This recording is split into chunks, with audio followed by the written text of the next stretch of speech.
On this special Christmas episode of Common Mystics, we discuss how, during the holiday season, we honor our loved ones who've passed.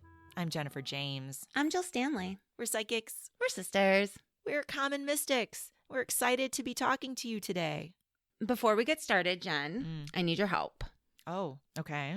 I am a member of the Michigan Recycling Coalition, and the Michigan Recycling Coalition has a campaign called Recycle Michigan. Mm-hmm. And I think people should go to recyclemichigan.org on the link that says join us, scroll all the way down and go to the store, the Recycle Michigan store, and purchase some fun merch. And where does our money go if we go and purchase merch for Recycle Michigan?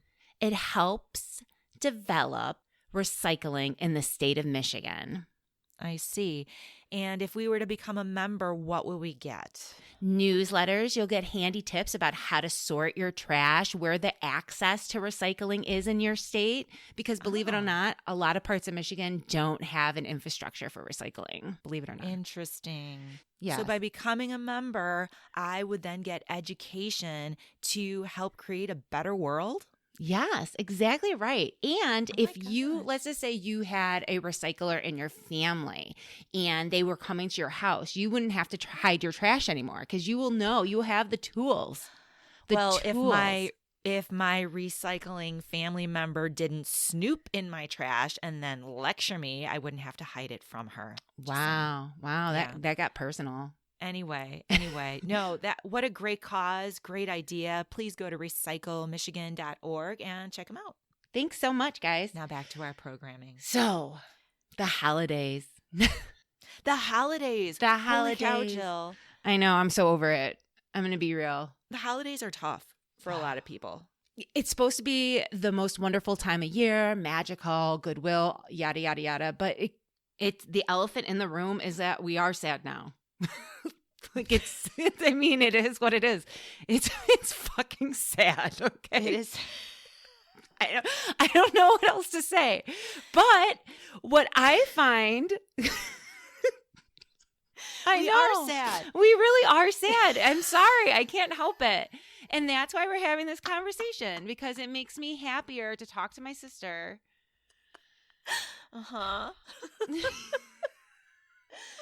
No, I think a lot of people are probably feeling the same. Like, this sucks. It sucks.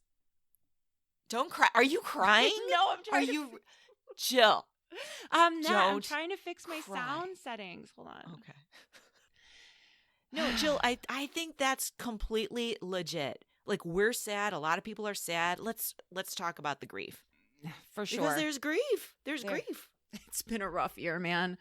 You know, if you go online, you can find a lot of different resources that tell you ways to handle grief during the holidays. Remember when we were researching this? Yeah, it was really depressing.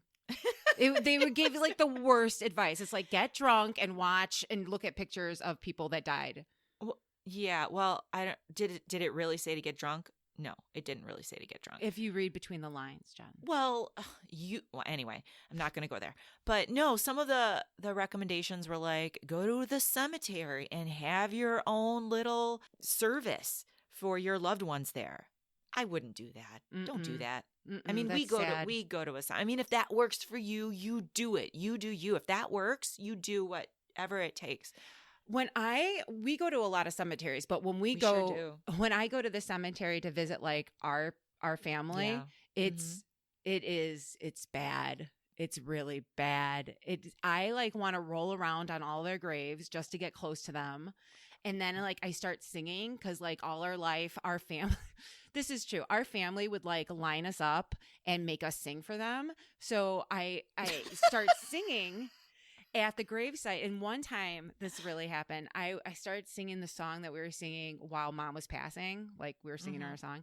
And I got 3 syllables into this song and I started ugly crying in a very loud way. And I feel like I was embarrassing them in spirit because I had this overwhelming sensation to be like, stop and turn around. Like, it was so powerful that I literally thought I was going to turn around and see Mom standing there. So in mid sob, I'm like, and I turn around, full on ugly face frozen. And there's a man standing there looking at me like worried. It was super embarrassing. I believe that happened. And I think the bottom line is, do what works for you. Those suggestions don't work for us. You and I have other ways to deal with our grief over losing our loved ones, particularly during the holiday season. But we're also not professional grief counselors. So I do want to say, if you are really feeling the effects of your grief and really depressed, please reach out to a professional. We're not professionals, but we are psychics, and we have some strategies that work for us. Yeah. Yeah. And I think what's funny about us is that when we were preparing for this episode, we had to really think, like, how are we dealing with grief? Right? Yeah. Yeah. We were legitimately like, how do we do it? And what we realized is that we talk about our loved ones on the other side quite a bit, and we tell funny stories. Well, the stories that I find amusing about them and experiences that we had with them. Right. I think what maybe sets us apart from other people who aren't aware of their own psychic abilities is that you and I 100% believe that we are communicating with our people on the other side just by thinking about them. Like, we really 100% know this to be true. That's true. Yeah. 100%. I think that's a big difference. So for you and me, we're talking to Mom, Grandma, Jeannie, Grandpa, like, in our heads all the time, right? All day, a day. Mm-hmm. All day, a day. Right. Can you give us an example of how you bring Mom to you in spirit? Oh my goodness. Just by thinking about her? So, like, if anything goes on in my life, when Mom was alive, I would call Mom. I was always on the phone with Mom. And so the same thing I do in spirit. When something's going on, I call out to her in my head, like, Mom, can you believe this? Whether it be a stupid driver, whether it be an issue I'm having at work, or if just even amusing things, like things that I laugh at, I know Mom's with me laughing too. Mm-hmm. You know what I mean? It's just, she's just always, I feel like I carry her around with me. Yeah. Yeah. Yeah. I love that. I do too. But I also recognize that some people who aren't like us, who don't believe that that's automatically happening, might need some more structure to practice. What would you suggest? Well, I think I was at your house Mm-hmm. a few years ago, and I was talking to one of your friends whom I didn't know very well, and she had lost her mother. And I was telling her just what we just talked about, bring her to mind when you think of her, when you ask her a question, you will be communicating with her for real. And she's like, yeah, but how do I know that it's really my mom and not just my own imagination?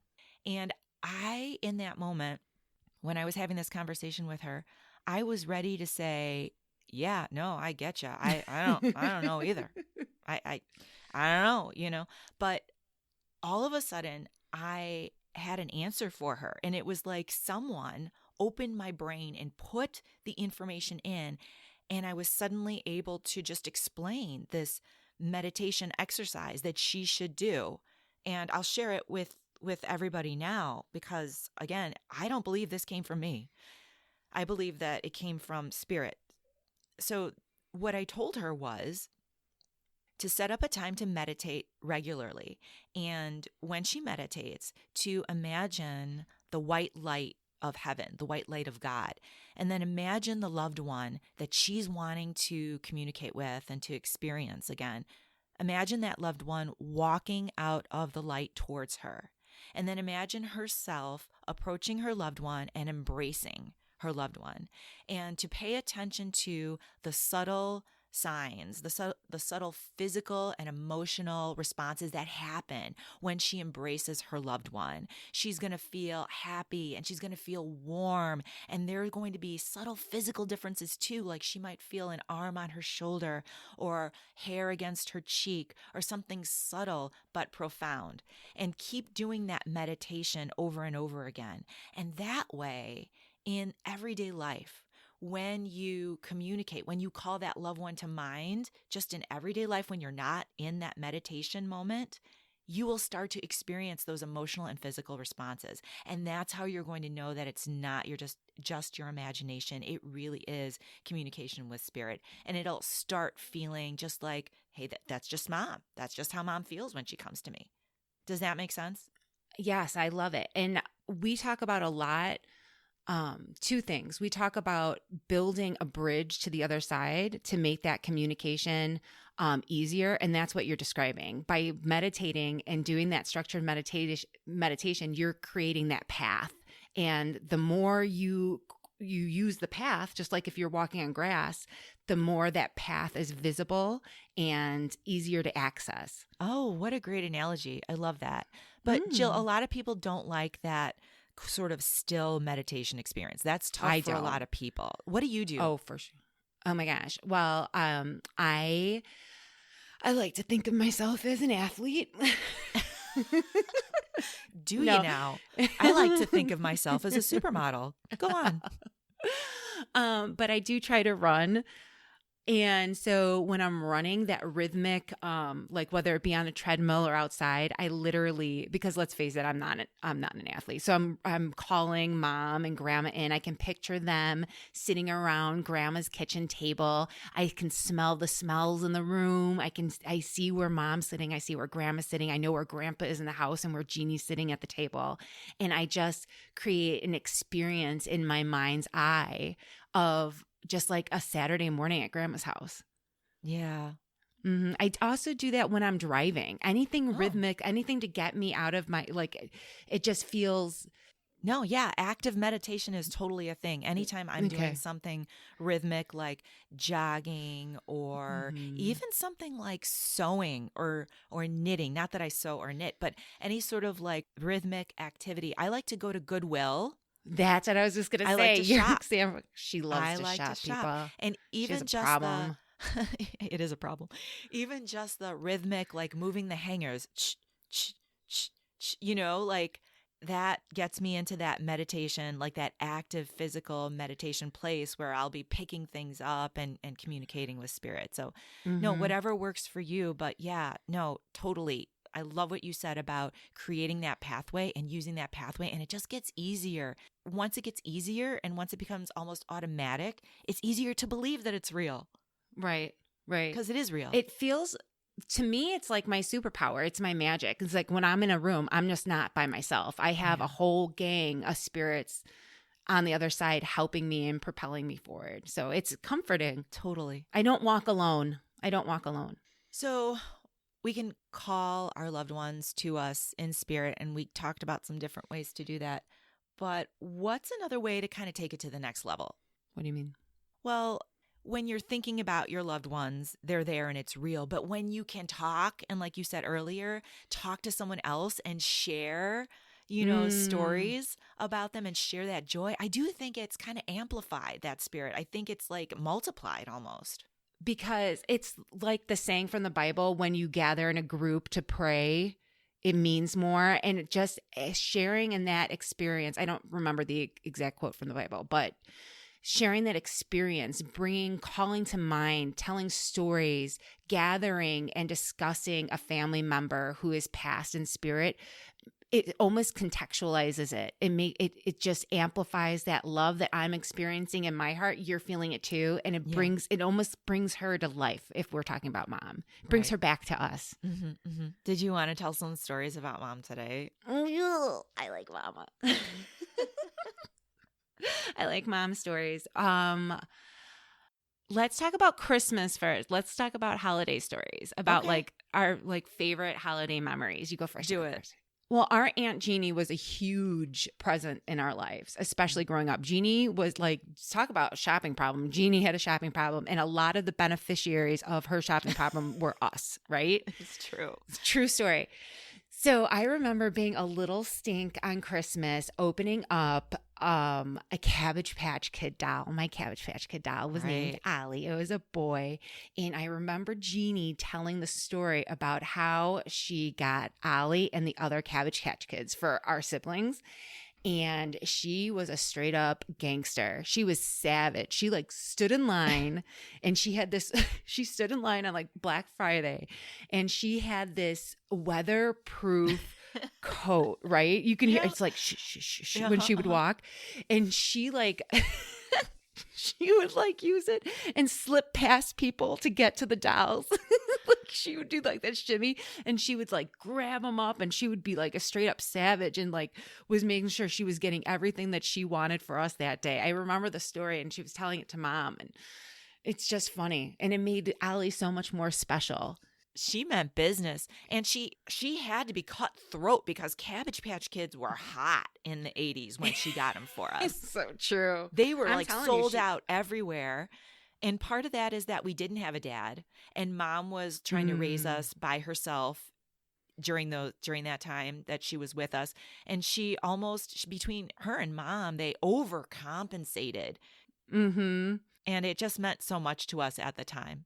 I think the story of Jeannie being a savage in the store getting me Ollie meant more to me than the doll. Yeah. I don't know where the doll is. I don't know what happened to the doll, but I still have that story. Just remembering opening him and feeling like this is so special. She went through a lot for us. Mm-hmm. Yeah, I love that. What holiday memories do you have? Well, I remember, so Jeannie and Mom would go crazy shopping during Christmas time. And then because I was the oldest, I would be responsible with them for wrapping the presents on Christmas Eve night. And so the Christmas tree was in the front room of the house, the living room. And that's Chicago talk for the living room. Yeah. And we would all be wrapping in the rec room in the back room with the fireplace, right?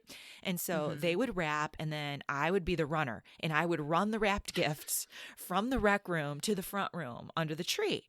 And so this one Christmas Eve, it was so late. I know it was after midnight, and I'm the runner, and I'm running back and forth and back and forth, and I'm filling the area under the tree, and then I'm filling the room, and the room is getting more and more full until I finally come back to the rec room, and I'm like, you guys need to stop. There's no more room in the room.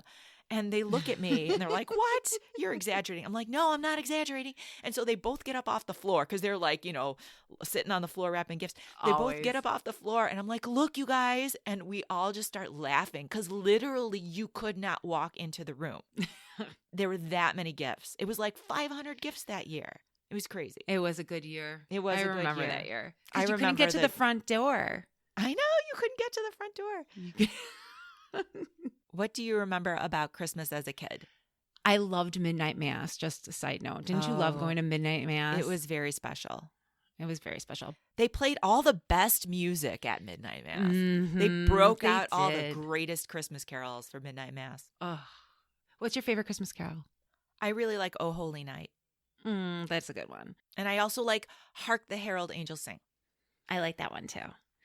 So on Christmas Eve, we would spend with our family. We would do the presents and then we would get dressed up for midnight mass. But Christmas Day, right? We would go over to Grandma's house and Grandma would be cooking. So you'd walk in and the whole house would be steamy, right? Like the windows would be foggy. The smells. Oh, the smells of the Polar sausage and the garlic. It was just... It's magical. Oh my gosh, the best mashed potatoes in the entire world. Sauerkraut, chicken soup, all the smells, even like lemon babka pound cake. A lemon babka, that was so good. And then I just remember being so full and laying on the floor watching TV after having eaten and just listening to the sound of people speaking Polish in the next room was just so comforting. And laughing. And laughing. And laughing. Yeah. I just love the smells. I can smell it now, I swear. Right. So while things were calm on Christmas Day, our home was always so hectic with Mom preparing for Christmas. Do you remember what she used to do? Explain what our crazy mother used to do. Our mom was manic, like seriously. And she wasn't a clean freak, but no, she would not allow us to decorate a dirty house. So she, like, it was a thing. Like, she would scrub like really scrub the house from top to bottom. No joke. I'm not even kidding. I was scrubbing the house along with her. When I got older, I did. Okay, so picture buckets of Pine Sol water and love Pine Sol. rags and washing every wall. Picture Yes. those metal baseboards in the old Chicago houses, okay? Mhm. Taking them apart and scrubbing them with toothbrushes, getting all the dust Yes. out of them. It was Cleaning crazy. the walls. I hate it. I would always clean the walls. It's the worst It job. was so overboard. Everything had to be so spotless before she would put a piece of tinsel up or any sort of decoration. But when It's so crazy. after she would scrub the chandeliers. I dipped crystal by crystal into ammonia. Wow. Everything had to be spotless. I'm sorry. The chandeliers. No. The the chandeliers. chandelier. Come It was on. beautiful. No, It was yeah. beautiful. Anyway, after it was clean though, and the house smelled like a pledge and Pine Sol, she would just decorate it so special. It was like the house was glowing from the inside out. Every spot had a special little vignette of like Christmas. There would be like Mrs. and Mr. Claus. There would be the nativity scene. Mhm. Okay, our nativity scene, she had that spun glass around it. Yeah, that was a bad choice. Owie. Because to me, a nativity scene is kind of like a little Jesus playset. You're going You straight move- to hell. You move the characters around when Well, mom's hello. when mom's not home. You move the characters around. Hello, baby Jesus. You know what I mean? Like it's a playset. That's how the angel broke, by the way. So to put spun glass around it is quite the trap because that shit itches. I'm just saying. It's like fiberglass. You can get like fiberglass in I your don't know hands. what she was playing thinking. Was she Ugh. really thinking we weren't going to touch it or go into that room after it was clean? I know we weren't supposed to. We weren't supposed to. Anyway, Mm-mm. no, I know. But after, you're right, after the child labor was over, she really did make the house super special. Mm-hmm. Mm-hmm, mm-hmm. So I have a question. I just thought about this when we were talking about the little nativity scene. What? This song, "Mary, Did You Know," is that song Jill, makes we're me not angry. We're not going to talk No, shit about Christmas carols right now. No, that's a stupid song because Mary was the first to know. And it really should be like, Jesus, it should be like, Joseph, do you believe this shit? That's what the song should be. Like, honestly, What are the lyrics that you have an issue with? Mary, did you know? The angel came to Mary and told her first. She was the first to know.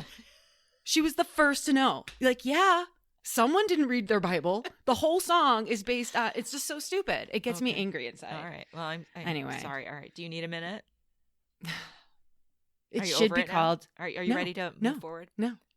No, but seriously, like, doesn't it feel better just talking about these people that I feel like we're conjuring them up and like they're here in spirit with us as we tell these I stories? know they're here in spirit with us.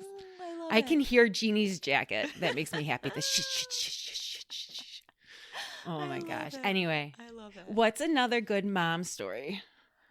Well, my favorite mom story of all doesn't have anything to do with Christmas. Is it fair game? Yeah, please. Okay.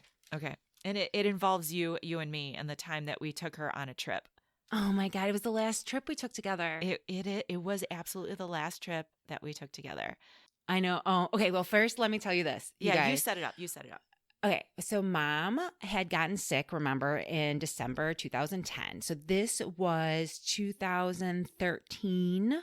And so mom was not handicapped, but she had limitations as far as her physicality, right? Right. She never bounced back 100% after she had sepsis. Right. Mm-hmm. So Jen and I were on the phone.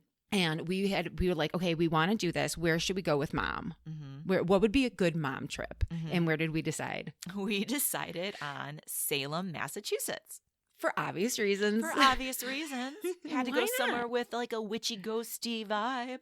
Absolutely. So we did the research and we were like, first we're like brainstorming. We're like, what is going to be important for this trip. No stairs, right? Right, because mom could No not stairs. do stairs. She was physically limited at that time.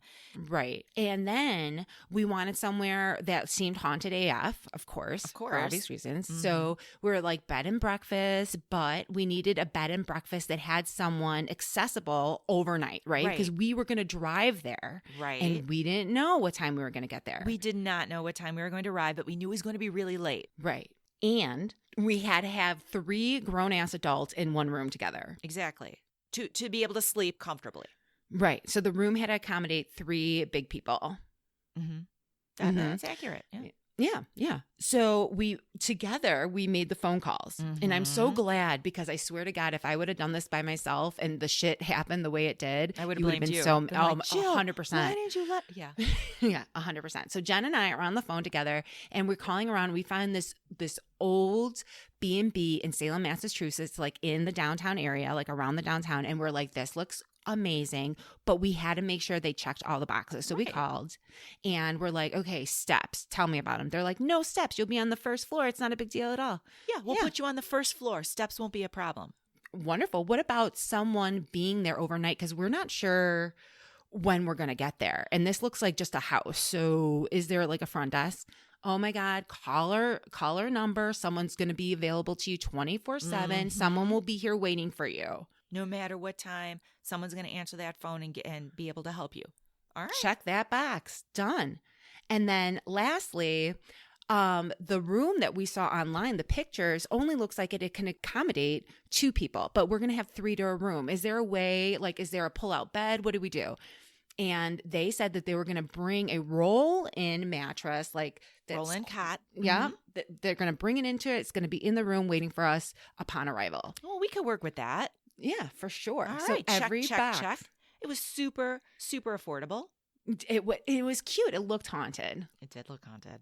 It did look haunted. So we leave my house in Michigan, and this is before Siri was a thing, a real active thing, at least in my life. Right. And satellite And navigation.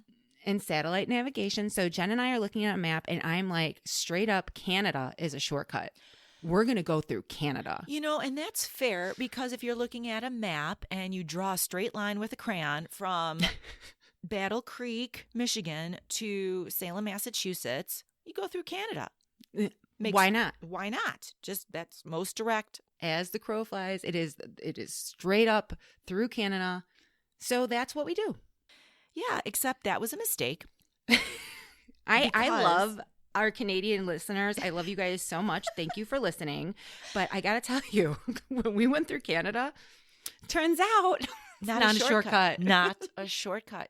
Canada Mm-mm. is not a shortcut. Don't do No. it. Don't do And it. there Go was- around the lakes, Americans. It's beautiful.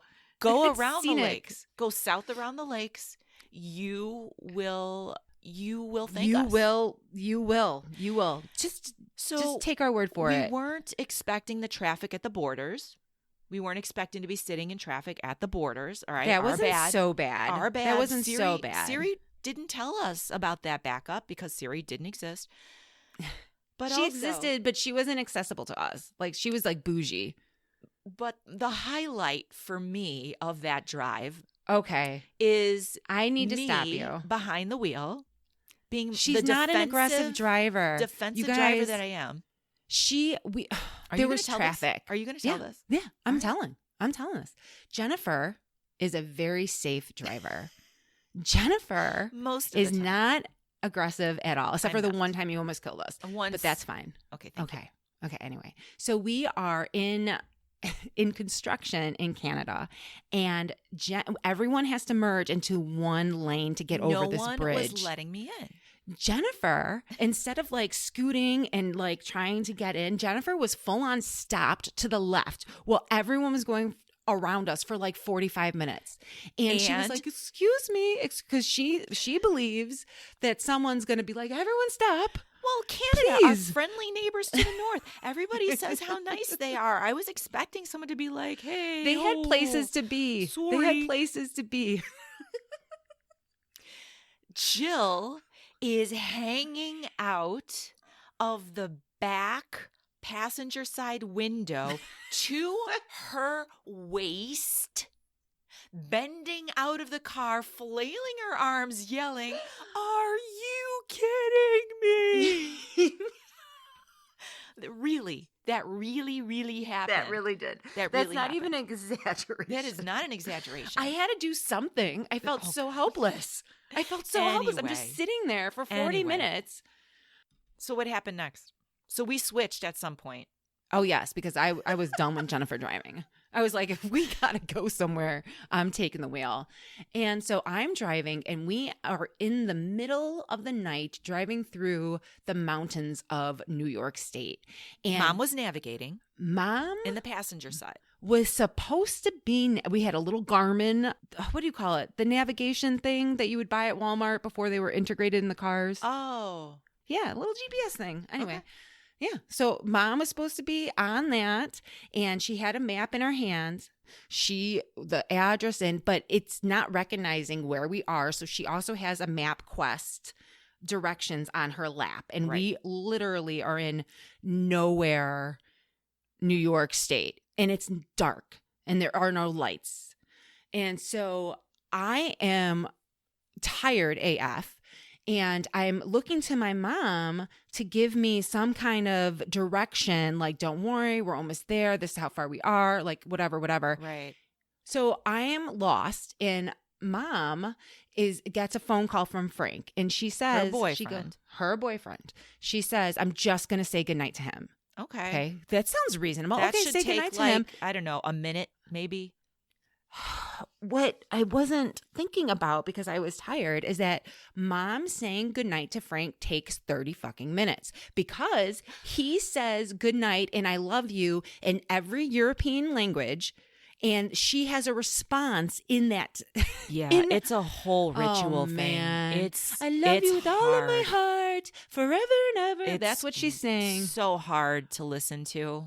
I love you both, but it is hard. It was bad. So bad. Really and we were lost in the dark.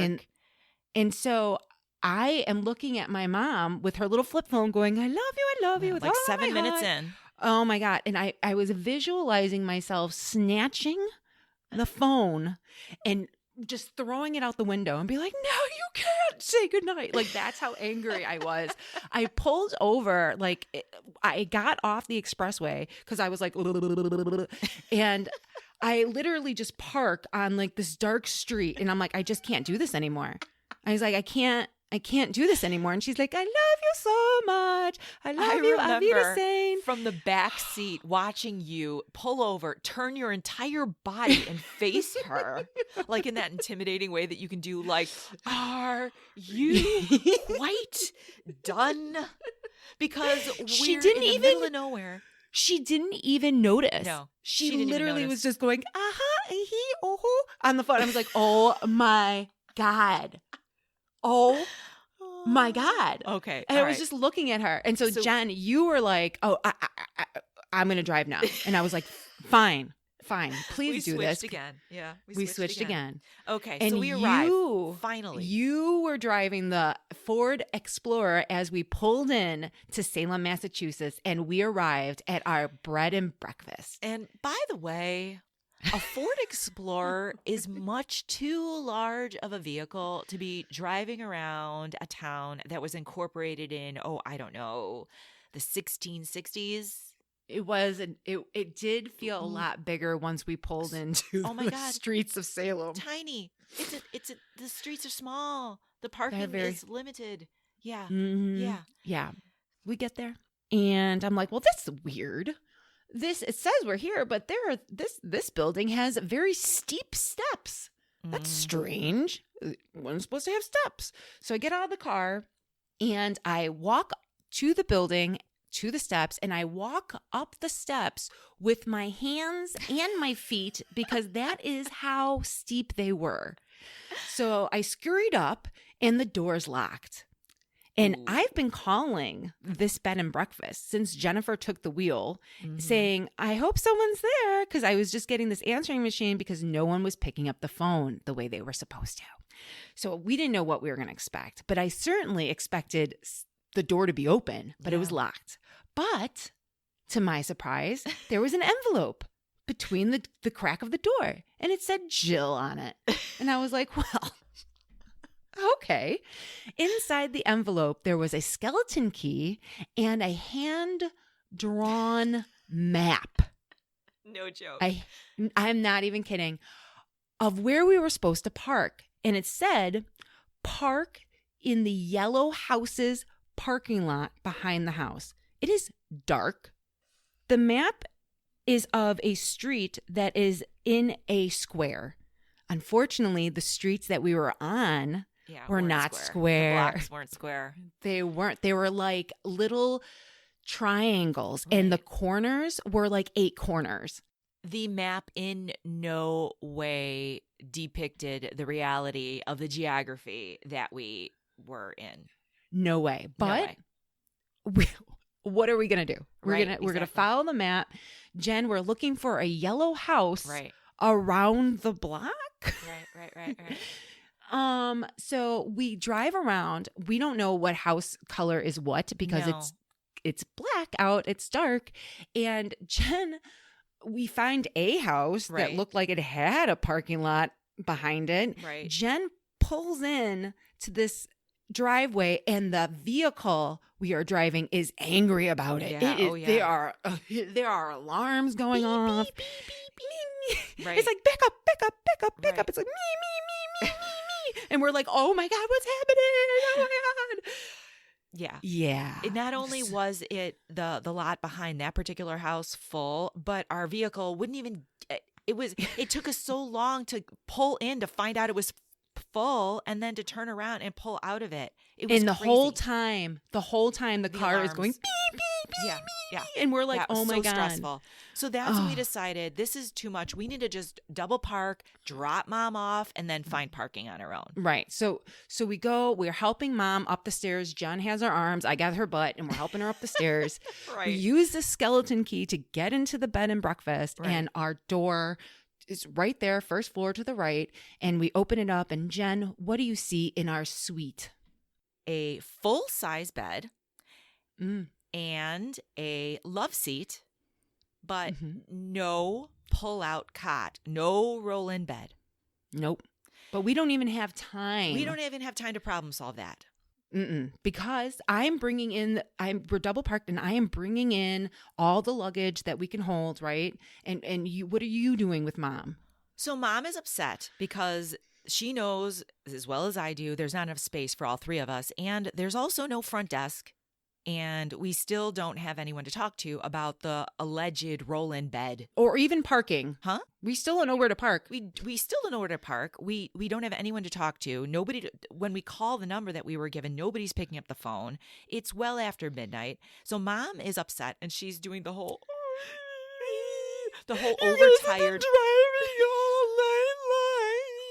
So tired. I'll sleep in the love seat. Right. So mom is saying she's going to sleep in the love seat. Now, the love seat isn't it's not a couch, it's not a full size, it's a smaller thing. And we're all very tall women. Anyway, but I'm thinking, well, maybe we could utilize this love seat in some way. And I walk over to it.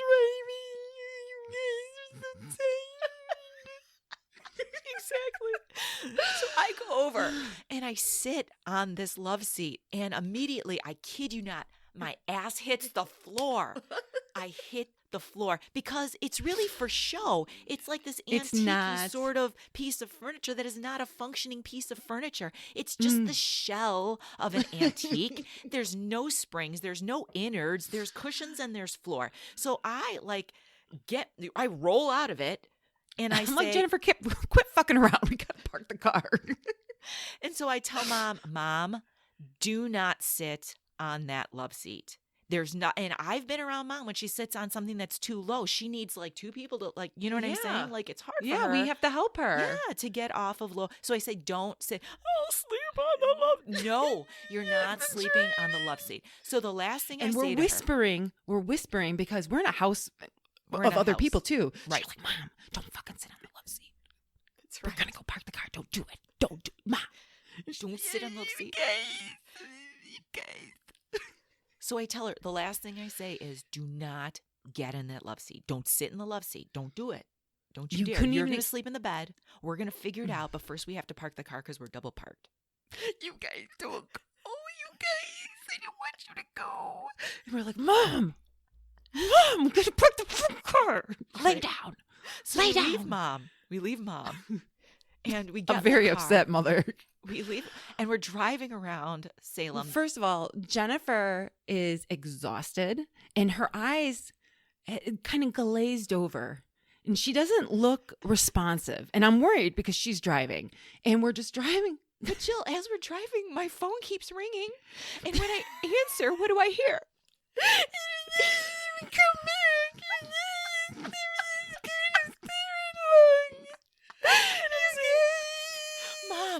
Mom, we have to park the car. Have to park the car. Stop calling. Guys, I don't want you to go.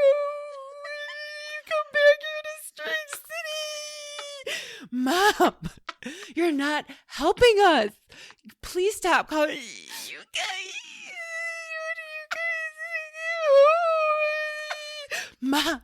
Mom, we have to Mom, please stop calling. We're okay, Mom.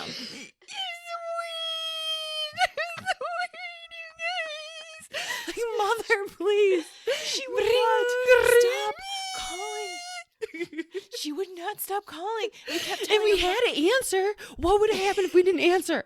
Can you imagine what would have happened if we didn't answer? So we had to just, as soon as you flipped open the phone, you would hear, you'd be like, Mom, Mother, please. so accurate. It's so accurate. I know. Stop calling us right now. All right, so that's please. happening.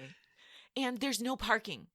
There's no parking anywhere. Jennifer is just holding an open phone and cannot verbalize anything at this point. She's just like looking at the phone, looking at me, and the phone's making this horrible screeching noise. And Jennifer can't, she's touching her forehead and her brows wrinkled. I lost all ability to articulate intelligent speech. It was gone. I was so overtired, so stressed, and having this, like, my mother crying at me over the phone. It was like, pull over this car. So I had to pull Jennifer out of the driver's seat and put her in the passenger seat, buckle her in. And I was like, God damn it, I'm going to have to do this all myself. And Jennifer's just holding the phone and the phone's either crying or ringing. And I'm driving around the city of Salem. And eventually, it was like an hour later, I found at a parking lot that you had to pay to park, right? Mm-hmm. And I was like, done, as long as I can pull over this car. So we pull over, the phone's still going. And we grab our pillows and the phone and we walk back to the bed and breakfast. It was like a mile. It was like a mile. Passing other people on the way with our pillows. And we're like, hey, guys, what's up? Hey, what's up? And the phone, bring, bring. So we get back and now we're thinking, oh, good, we can just relax now. Right. Okay. But we forgot that there's nowhere for us to sleep. Mm-hmm. Right? We don't know the sleeping thing. We totally forgot that. We're just glad to be back. So we climb up the steps by all fours and we get into the room. And what do you see, Jen? What's the first thing that hits you as soon as you open the door? Our mother wedged into this love seat like a hot dog in a bun. She's sitting up straight at a 90-degree angle with her legs straight out in front of her inside the love seat, essentially sitting on the floor in the frame of this antique piece of furniture, which we told her not to sit in and do the noise. And she's also crying.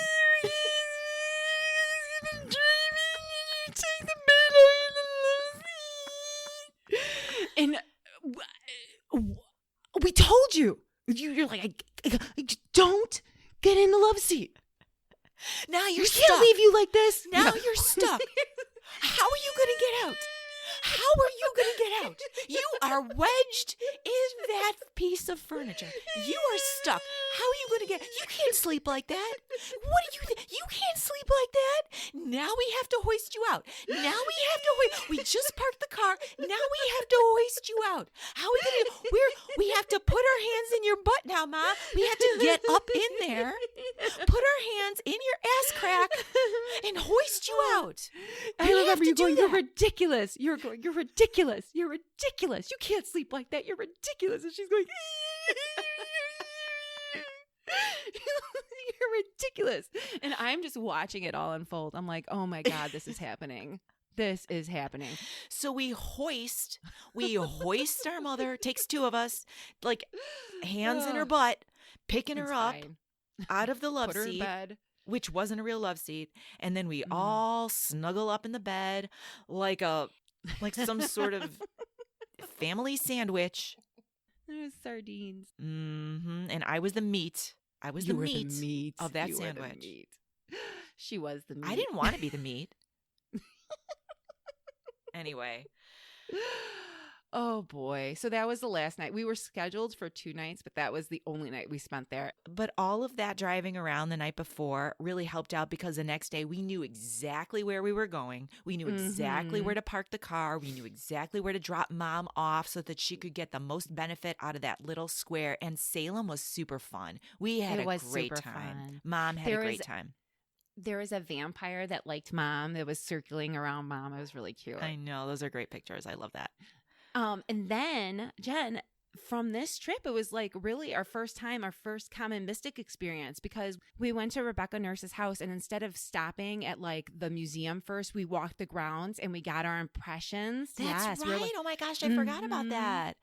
It was our first common mystics road trip before we even knew it was. And your mom was there. That makes it extra special. I love that. Oh, gosh, that's my favorite story of Mom, and it feels so good just to laugh about it because I know that she's with us. Such an emotional roller coaster that trip. Really was. We were like, I needed a vacation after getting home. I was like exhausted. So if there's one thing that our listeners can get out of this episode, I hope it's the understanding that you really, really can conjure the spirit of your loved ones who've passed. You really, really can. You can do it on your own, and you do it when you talk about them with other people and tell their stories and just laugh and feel that joy and that love. It's still there. It's not lost. They're lost in body, but not in spirit. I really believe, and I like to remind myself that when someone passes, they're no longer bound physically to this world and they ascend to the higher power of love and light. And now that they're a part of that higher power, they have their love is a part of that too. And it's expanded, right? So it can reach you in ways that are different than how you knew them in life, but it's more powerful and more substantial. And it's just a continuation of the relationship. And they're not bound by physicality. So they can hit you in your dreams. They can help you find a parking space. You can feel their hugs, even spirit, whenever you need them. I love that, and I hope that it resonates with so many of our listeners. Thank you for letting us share our mom stories with you and our Jeannie and grandma stories. And have a wonderful Christmas and holiday season and Happy New Year. Absolutely. But you know what, guys? No pressure. If you're having a sad day, have a sad day, but just try to find time to laugh or connect with someone and to tell stories or to reminisce because it makes me feel better and I hope it makes you guys feel better too. All right. Tell the people they can find us. You know what, guys? Anywhere you're listening to your favorite pods, that's where we are. But please check us out specifically on Apple Podcasts so you can leave us a positive review. More people will get to find us that way. All right. Thank you, everyone, and good night. Merry Christmas. Happy holidays. Meow, meow, meow, meow, meow. Really, Jill? Meow.